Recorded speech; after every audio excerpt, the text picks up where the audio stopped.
La coloc, y a pas. Ça a du bon, ça fait plus de bras pour les corvées, comme celle de la délicate ascension de la machine à laver.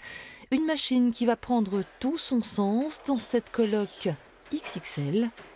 Maëlys, Olivier, Laurette, Julien, Julie, ils sont 5 comme le club, tous en 3e année art du spectacle, ensemble en scène comme à la ville depuis quelques mois.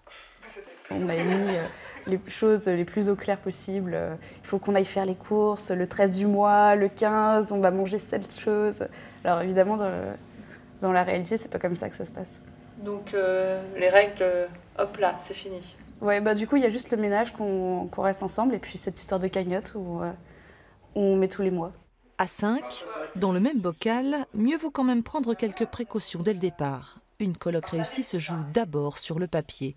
En cas de bail unique, gare aux clauses de solidarité, calculez bien votre coût. Un colocataire peut s'en aller quand il veut. Il a son délai de préavis qui va s'appliquer, classiquement 3 mois. Il va être solidaire des autres colocataires jusqu'à la fin de son préavis.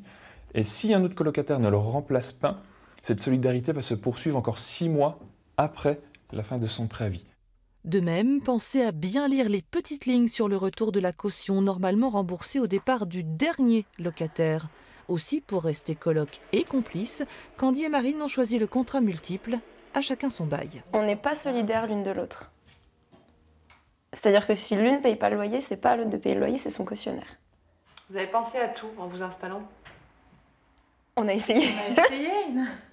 Non, après voilà, puis on s'est dit qu'il y aurait, peu importe comment ça, voilà, par rapport à la caution ou autre, qu'il n'y aurait pas de coup bas. Je veux dire que voilà, que ça se ferait pas. Donc.